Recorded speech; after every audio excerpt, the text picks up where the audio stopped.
Papalabasin ng administrasyon na ako ay isang terorista sa loob at labas ng Pilipinas.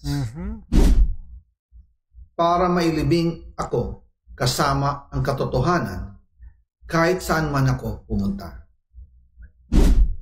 Sinabi na agad sa akin ni Speaker Romualdez na kailangan ko makapag-deliver ng 2 billion pesos kada buwan para sa pagdi-deliver ng male-maletang pera patungo sa bahay ni Speaker. Ang sinabi mismo ni Speaker Martin sa akin na hati sila ni Pangulong Marcos sa perang yon. Grabe ito mga kababayan. First family, itinuro nga po nitong si dating Congressman Saldico na nasa likod umano ng mga anomalya na nangyayari o nangyari dito sa ating bansa mga kababayan. Grabe, napakatindi po ng kanyang mga panibagong isiniwalat dito. Kanyang bagong video na inilabas mga kababayan. Eto, panoorin po natin. Pero bago yan mga kababayan, kung bago ka pa lang dito sa ating channel ay mag-subscribe ka na at i-click mo na din ang notification bell para maging updated ka sa mga susunod pa nating video. Paki-like at paki-share mo na din ang video ito sa iba pa nating mga kababayan. Maraming salamat. SOP collections sa Bureau of Customs na umabot sa 11 billion pesos. May 9 billion pesos collection mula sa sugar. Ang kita mula sa importasyon ng sibuyas na hawak naman ni Martin Araneta. Tinawagan daw siya ni First Lady Lisa Marcos at ipinapatigil ang investigasyon. Sa First Lady Lisa Marcos mismo ang may hawak sa mga rice importers. Dahil pala sa dami ng SOP at remittance na ipinapasa sa bawat transaksyon. Ang pinakamakapangyarihang pamilya pa mismo ang sangkot sa ganitong sistema. Magandang araw po sa inyong lahat. Bago ko ipagpatuloy ang aking paliwanag, nais ko munang magpasalamat sa inyo.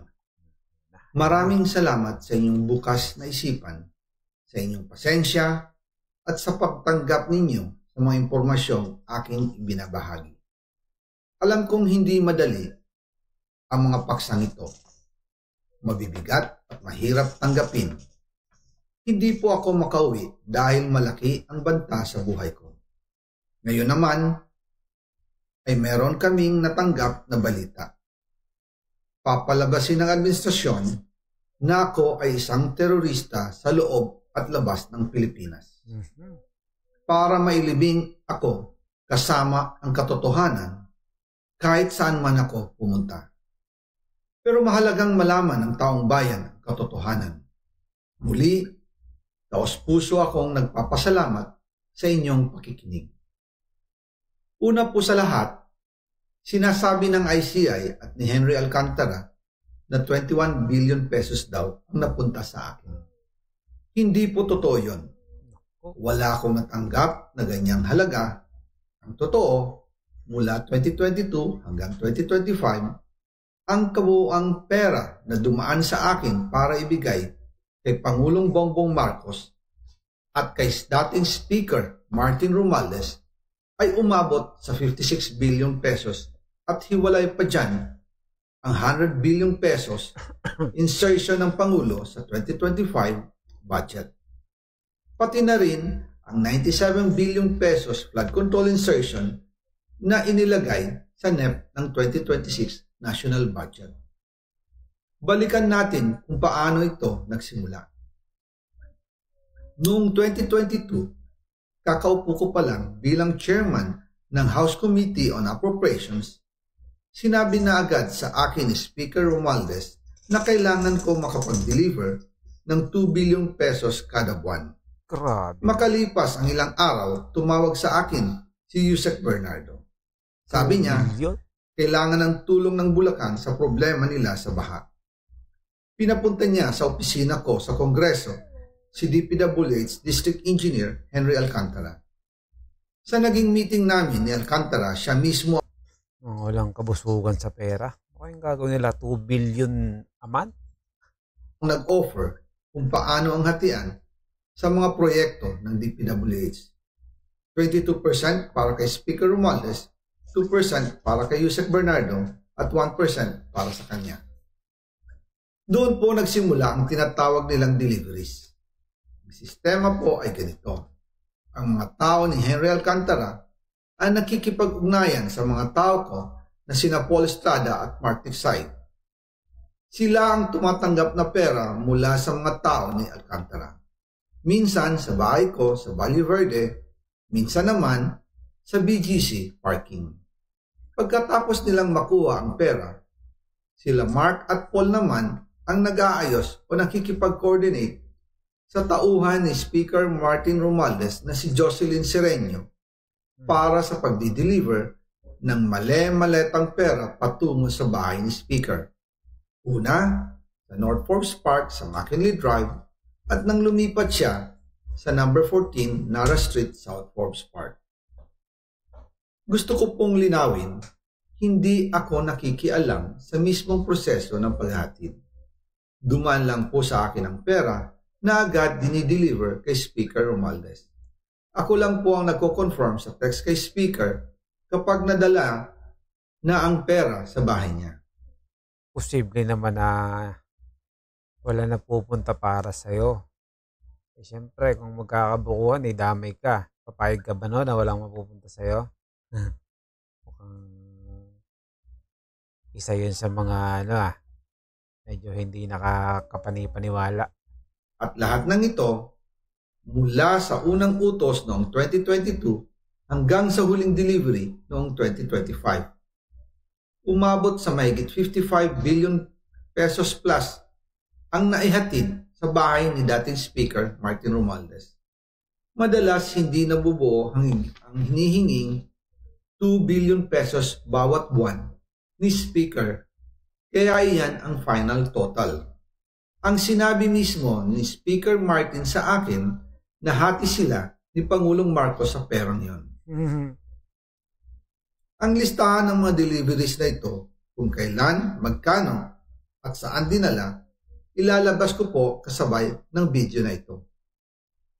Noong November 2024, habang nasa proseso kami ng pagtatalakay ng budget, nakipag-meeting sa amin ni Speaker Martin si Yusek Jojo Cadiz. Sabi niya, masama raw ang loob ni Pangulong Marcos, wala raw siyang natatanggap na remittance. At dahil laging napapagalitan si Speaker Martin ang Pangulo mula Setyembre hanggang November, inutusan niya ako na mag-deliver ng 1 billion pesos para kay BBM. Ayon pa kay Yusek Jojo, nang ipaalam niya ito sa Pangulo, ang utos sa kanya ng Pangulo ay mag-ingat at siguraduhin si Yusek Jojo lang ang maghahatid. Ang instruction po sa akin ni dating Speaker Martin Romualdez ay dalhin sa number 30 Tamarin Street, South Forbes Park at ibigay kay Yusek Jojo Cadiz dahil ito raw ang drop-off point na malapit sa bahay ng Pangulo. Sinabi rin po sa akin Speaker Martin Romualdez na si PBBM ang nag-utos sa kanya na bilhin ang bahay sa number 30 Tamarin Street para gamitin bilang bagsakan at imbakan ng pera mula sa mga SOP, collection at deliveries na para sa Pangulo. Noong December 2, 2024, personal kong i-deliver ang 200 million kay Yusek Jojo Cadiz sa number 30 Tamarin Street, South Forbes Park. Ayon sa kanya, dadalhin daw niya ito sa bahay ng Pangulo sa number 41 Nara Street, South Forbes Park. Kasunod nito, noong December 5, 2024, muli akong nag-deliver ng 800 million sa parehong address at Yusek Jojo Cadiz pa rin ang tumanggap. Sabi niya, yun naman ay dadalhin sa bagong bahay ng Pangulo sa South Forbes Park. Sa kabuuan, 1 billion pesos ang personal kong naihatid. Ako mismo ang nagbigay ng pera, kasama ang aking driver at mga tauhan. At lahat ito ay base sa direktang utos ni Speaker Martin Romualdez. At dyan po nabuo ang kabuuang halagang 56 billion na ipinadala mula 2022 hanggang 2025. Pero kahit na i-deliver na ang 1 billion pesos para kay Pangulong Marcos at kahit na naisama na rin sa 2025 budget ang 100 billion pesos insertion sa pamamagitan ng BICAM Committee, ayon mismo sa utos ng Pangulo, nagagalit pa rin daw si BBM. Ngayon naman po, tungkol sa kampanya nitong 2025 elections, nagkwento sa akin si dating Speaker Martin Romualdez. Kinausap daw siya ni PBBM sa Tacloban para tumulong sa gastusin ng mga kandidato mula national hanggang local candidates. Ang sagot ni Speaker, naibigay na niya ang SOP collections sa Bureau of Customs na umabot sa 11 billion pesos. Dagdag pa dyan, may 9 billion pesos collection mula sa sugar na ayon mismo sa kanya ay pinaghahatian lang ng 5 kumpanya para makontrol nila ang presyo ng asukal sa merkado. At iba pa ang kita mula sa importasyon ng sibuyas na hawak naman ni Martin Araneta, kapatid ni First Lady Lisa Araneta Marcos. Kung matatandaan ninyo, noong 2022, nagkaroon po ng investigasyon sa Kamara na pinangungunahan ni Congressman Toto Swansing dahil sobrang taas ng presyo ng sibuyas. Umabot ng 600 pesos kada kilo. Gayong dapat ay nasa 80 pesos lang. Doon lumabas ang pangalan ni Martin Araneta bilang isa sa mga nasa likod ng kontrol sa importasyon ng sibuyas. Pero hindi po natuloy ang investigasyon. Ang sabi ni Speaker, tinawagan daw siya ni First Lady Lisa Marcos at ipinapatigil ang investigasyon. Kaya walang natuloy at walang naparusahan. Dahil pala, kontrolado ng kapatid ng First Lady ang importasyon ng sibuyas. Ganito rin po ang nangyari sa bigas. Noong April 2023, nagsimula nang tumaas ang presyo ng bigas. Kaya iminungkahi ko kay Speaker Martin Romualdez na kung pwede ay mag-angkat tayo ng 13 million metric tons para sa buong taon.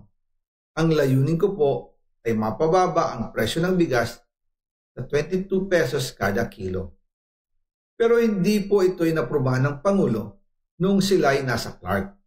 Dahil doon, sumipa ang presyo ng bigas na umabot ng 55 pesos kada kilo hanggang 2024. Noong 2024, kinausap ko ulit si Speaker Martin Romualdez na kung pwede makausap namin si Secretary Laurel Chu ng Department of Agriculture at Secretary Ralph Recto ng Department of Finance para maibaba ang taripa ng bigas mula 35% to 15%.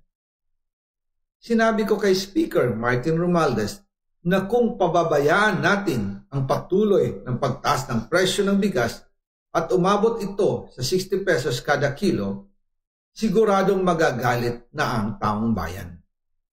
Posibleng magrevolusyon na ang mga tao at tiyak na maapektuhan dito ang mga kandidato ng administrasyon sa 2025 elections. Isa sa mga patunay na hindi na masaya ang taong bayan ay ang pagbaba ng approval rating ng Pangulo noong panahon na iyon dahil sobrang taas na ang presyo ng bigas.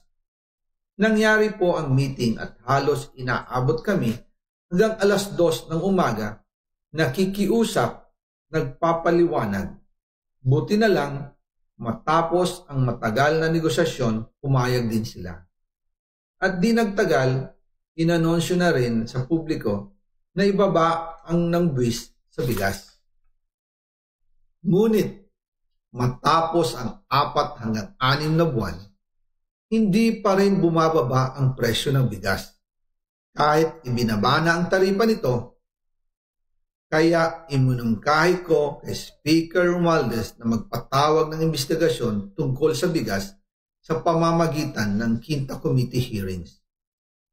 Habang iniimbestiga nito ng Quinta Committee na pinamumunuan ni Congressman Joey Salceda, bigla na lang itong pinahinto ni Secretary Kiko Laurel Chu matapos niyang ipakita ang isang confidential report.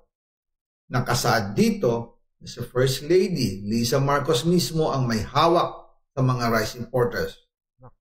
Ayon kay Secretary Laurel, Maaapektuhan daw ang First Lady kung itutuloy ang investigasyon dahil kasama raw nila sa Vietnam visit ang ilang importer ng bigas at nag-dinner pa raw sila roon. At noong araw din yun, tumawag si Congressman Sandro Marcos kay Speaker Romualdez upang ipatigil ang House investigations tungkol sa bigas as instructed ng Pangulo. Magkasama kami ni Speaker Martin Romualdez nang tumawag si Congressman Sandro Marcos. Dumating din si Secretary Laurel Chu sa Manila Polo Townhouse at doon siya pinagalitan ni Speaker dahil inilabas niya ang confidential report na nagdidiin sa First Lady sa issue ng rice smuggling. Humihingi ng paumanhin si Secretary Laurel Chu at sinabi niyang, pasensya na, masyado akong naive. Doon namin naintindihan kung bakit. Kahit ibinaba na ang import tax ng bigas mula 35% to 15%, ay hindi pa rin bumababa ang presyo sa merkado dahil pala sa dami ng SOP at remittance na ipinapasa sa bawat transaksyon. Dagdag pa po, maraming importers ng isda ang nagre-reklamo dahil kontrolado ito ng kaunting kumpanya lamang. Wala naman daw tax sa importation tuwing lean season, pero kahit ganoon, hindi pa rin sila nabibigyan ng permit to import. Ang makaunting kumpanya na ito lang ang nabibigyang permit to import. Dahil dito, kontrolado din ang presyo ng isda at ito din ang dahilan kung bakit mataas ang presyo ng galunggong. Mga kababayan, hindi dapat naghihirap ang Pilipinas. Hindi dapat ganito kamahal ang mga pangunahing bilihin tulad ng bigas. At higit sa lahat, hindi dapat nagugutom ang mga Pilipino. Wala silang malasakit sa taong bayan, lalo na sa mga mahihirap. Inaabuso ang kapangyarihan, nagiging negosyo ang pera ng taong bayan. Masakit man tanggapin, pero ito ang katotohanan. Ang pinakamakapangyarihang pamilya pa mismo ang sangkot sa ganitong sistema. Mula sa Pangulo, First Lady, hanggang sa anak, sila mismo ang nagtatakda, kumukontrol, at nakikinabang sa mga transaksyon dapat sanay para sa kapakanan ng sambayanan. Hawak, kontrolado nila halos lahat ng ahensya, kaya nagagawa nilang itago ang katotohanan. Sa mga susunod na araw, marami pa po akong isisiwalat. Maraming salamat sa inyong oras at patuloy na pag-unawa. Naway, magising tayo sa katotohanan at sama-sama nating hanapin ang hustisya para sa bayan. Diyos mabalos po sa Indogabos. At yun nga mga kababayan, hanggang dito na lang po ang ating video. Kung ano man po ang inyong opinyon at suggestion sa video ito, ay comment nyo lang po sa baba at ating pag-uusapan. Naway maging kabahagi po tayong lahat tungo sa pagsulong at pagunlad ng ating pinakamamahal na bansang Pilipinas. Ingat po kayo palagi at maraming salamat.